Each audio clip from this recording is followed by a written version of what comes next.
राम जी ने विश्वामित्र की यज्ञ को सफल करा दिया।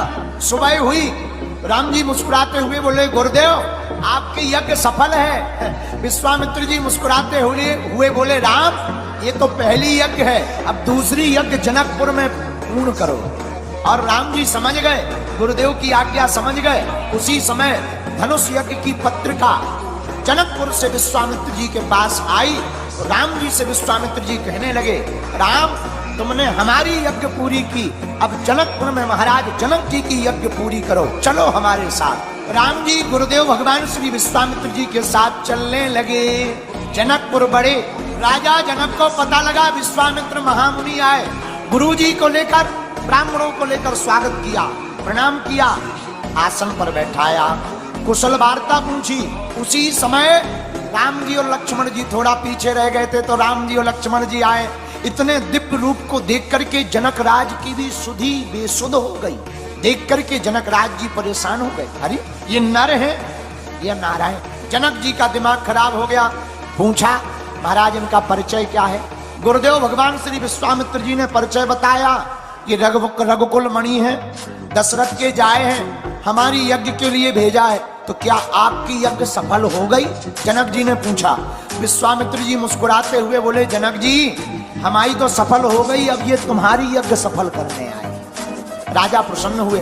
अब मन में विचार करते हैं, इन्हें रुकाया कहाँ जाए। जनक जी कहते, महाराज आप होते तो आप तो कहीं भी रुक जाते, पर ये दोनों राजकुमार आए हैं, इन्हें तो भवन चाहिए, तो सीता माता के भवन में ठहराने की जिम्मेदारी दी गई। तो जानकी जी से कहा जनक जी ने, एक काम करो बिटिया, अब ये भवन खाली कर दो, तुम हमारे भवन में आ जाओ। यहाँ दशरथ जी के दोनों राजकुमार राम और लक्ष्मण विश्वामित्र मुनि रहेंगे, पर हम कहाँ रहेंगे? श्री जानकी जी से जनक जी कहते, तुम हमारे भवन में रहो। श्री जानकी जी पिता के भवन में चली गई। राम जी रुक गए। लक्ष्मण जी राम जी से बोले, भैया हमारा मन है जनकपुर देख ले। राम जी गुरु जी से बोले, गुरु जी लक्ष्मण जी की इच्छा है कि हम नगर देख लें, तो एक आज्ञा दो, हम लक्ष्मण जी को नगर दिखाया है। तो मुस्कुराते हुए गुरु जी बोले, एक बात बताओ, नगर लक्ष्मण जी को देखना है तो तुम्हें जाने की क्या जरूरत है? राम जी बोले, हम इन्हें जल्दी ले आएंगे, बाल बच्चे हैं, कहीं गुम जाए, देर लग जाए। तो गुरु जी बोले, क्या तुम पहले आ चुके? राम जी बोले, नहीं हम तो पहली बार आए। तो गुरु जी बोले, तुम दिखाओगे कि यहाँ के पहरेदार?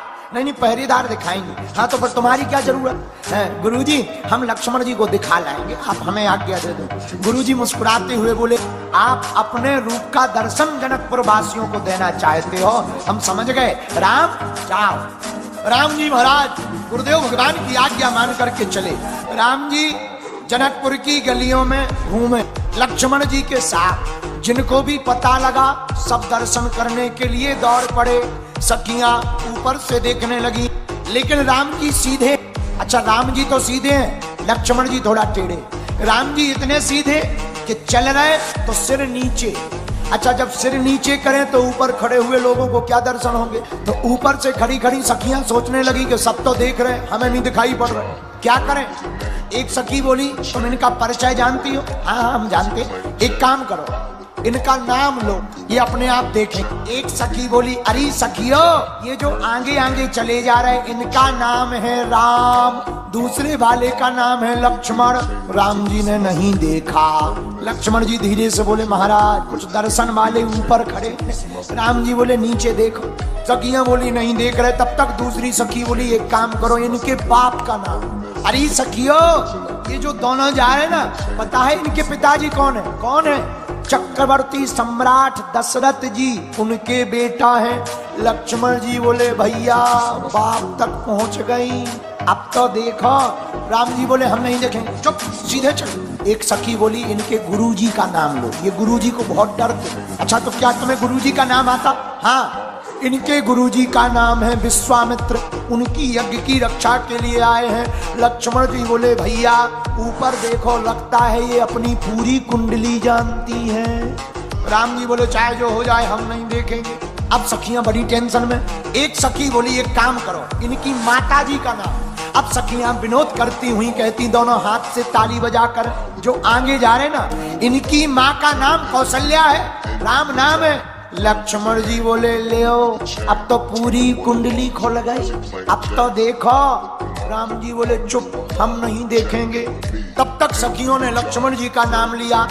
ये जो पीछे जा रहे गोरे गोरे, इनका नाम लक्ष्मण है, इनकी माँ का नाम सुमित्रा है। सोई लक्ष्मण जी ने टेढ़ा मुंह करके कहा हम तो देख रहे हैं, हमारी कुंडली खोलने की क्या जरूरत है, हम तो देख रहे। लेकिन राम जी ने नहीं देखा, सखियां निराश हो गई। उनमें एक सखी भगवान शंकर ही बने हुए हैं। तब तक एक उपाय किया एक सखी ने, बोले ये ऐसे नहीं देखेंगे, एक काम करो, पुष्प लाओ।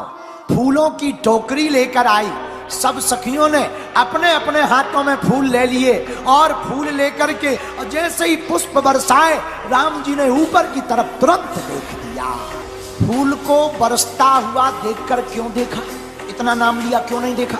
फूल का एक पर्यायवाची नाम है सुमन। सुंदर मन को ही जब राम जी पर कोई बरसा देता है, तब भगवान की दृष्टि उस जीव पर पड़ जाती है। समय धीरे धीरे नित्य नियम हुआ। उसी समय गुरु जी ने राम जी से कहा जाओ पुष्प ले आओ। पुष्प लेने के लिए राम जी वाटिका में आए। बाग में जैसे ही गए पुष्प तोड़ने लगे। श्री सियाजू जानकी जी उसी बाग में गौरी पूजन के लिए आई थी सखियों के साथ। एक सखी सीता जी को छोड़ करके बाग देखने के लिए आई। उसने दोनों भाइयों को देखा तो सुध-बुध खो बैठी।